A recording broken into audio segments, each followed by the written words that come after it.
Your Cowboys are saying all the right things, but there's still no deal happening. So what's really going on? Well, what's really going on, Molly and Lewis and Max Kellerman, is that these guys, I'm talking about Jerry and Stephen Jones, have engaged in the kind of business practices that have made them successful, monetarily speaking, certainly in marketing and obviously overall business. But when it comes to winning football games, these are the kind of things that have gotten in their way repeatedly.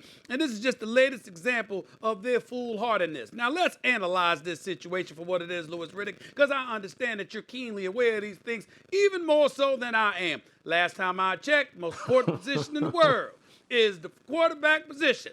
You don't pay that guy yet, but you played a running back that had problems in the past, gave you bad, salacious headlines, compromised the Dallas Cowboy brand that we know and love. What happens? You give him $50 million guaranteed, $95 million contract overall. You paid DeMarcus Lawrence. You got him. All right, you paid Jalen Smith. I'm not opposed to any of that stuff. You took care of him. You upgraded your cornerback position. You signed a bunch of dudes, but you take care of everybody but the quarterback. Oh, by the way, you got rid of that head coach who played the role in his ineffectiveness, all right? You want to point to what he did last year. I mean, he threw for 4,902 yards, threw for 30 touchdowns, just 11 interceptions. Career-wise, he's complete 65.8% of his passes. He's taken you to the playoffs 2 years out of the 4. He's got a winning record, all right? And oh, by the way, the season before that, when Ezekiel Elliott was gone for 6 games, if I remember correctly, I believe that particular season, Dak Prescott was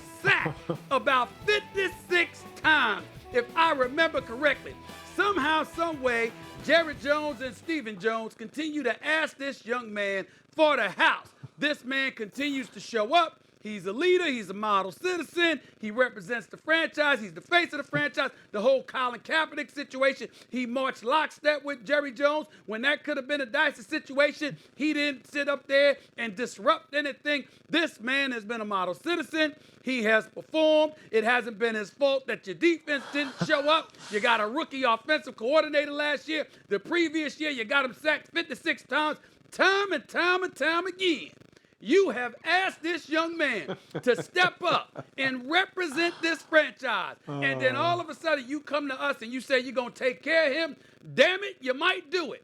But you should have been taking care of him. And as far as I'm concerned, if I'm Dak Prescott, I got a mighty fine attitude with you for the foreseeable future. And I don't know how good our relationship is going to be moving forward. But I think he'll get over it eventually once that check comes in, Max Kellerman. Once that check comes in.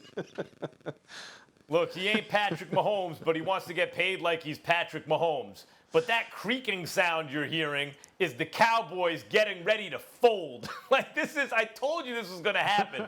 If you look at the Joneses, what has Jerry Jones said about every one of the best deals he ever made? He said, all of my best deals, I was told I overpaid at the time. He didn't even say I was told. He said, I overpaid at the time. Because Jerry Jones does not make his money on the margins. He will fold in that kind of scenario. He makes his money with a big imagination. When you buy the Dallas Cowboys, that takes a big imagination, not like chinsing on the margins. So I always, and that's why they fold in all these player negotiations. I keep bringing up Zeke. You spent the 4th overall pick in the draft on him. That's an investment of resources for sure. And then he, if anything, outperformed where you drafted him, at least matched where you drafted him, gave you a premium over other guys who were drafted later, lived up to it, were running your offense through him for a while. Then it came time to pay him. They didn't want to because it really wasn't time to pay him yet. Even if Zeke had held out, he couldn't have, by the rules of the NFL, gotten his dough. So the Cowboys come out and say, they're playing hardball, right? We do not intend to reset with Stephen Jones. We do not intend to reset the market. We're not going to reset the market with Ezekiel Elliott. Within a week, they'd reset the market with Ezekiel Elliott. They folded. So they've come all the way to the 1 yard line, right? They're first and goal on the 1.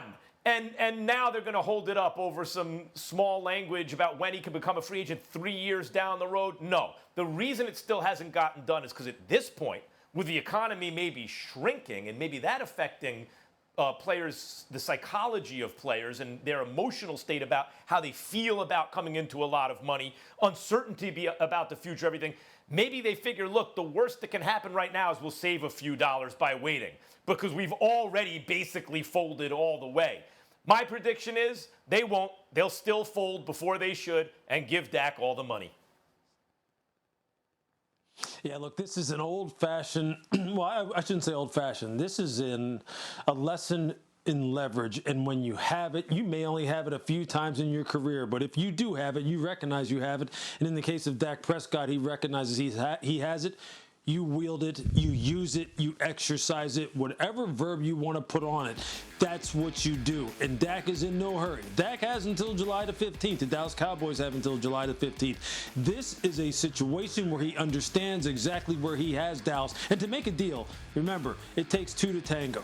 And we don't know exactly what Dak is asking for, but my guess would be this. If I'm sitting there and I'm Dak Prescott and I'm looking at the backup quarterbacks on my roster and I'm looking at the landscape with which I am negotiating in right now, and the fact that we're not getting together anytime soon. I'm not gonna, I don't need to show up for any OTAs or mini camps. I don't have to do anything.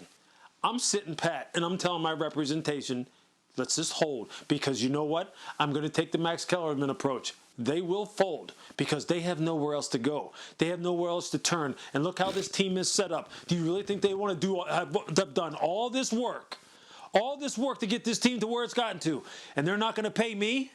They're going to risk me not showing up. They're going to risk their new head coach, Mike McCarthy, not having me. They're not going to do it. And you know what? They're going to give me the terms I want. They're going to give me a shorter deal. They're going to let me get another crack at this sooner rather than later as far as coming back to the negotiating table and cashing in again. So if I'm Dak Prescott, I'm telling you what, I don't care if I'm Dak Prescott. And with that, whatever businesses is, we know this. We know that our job when you're negotiating on behalf of yourself is maximize cash to me.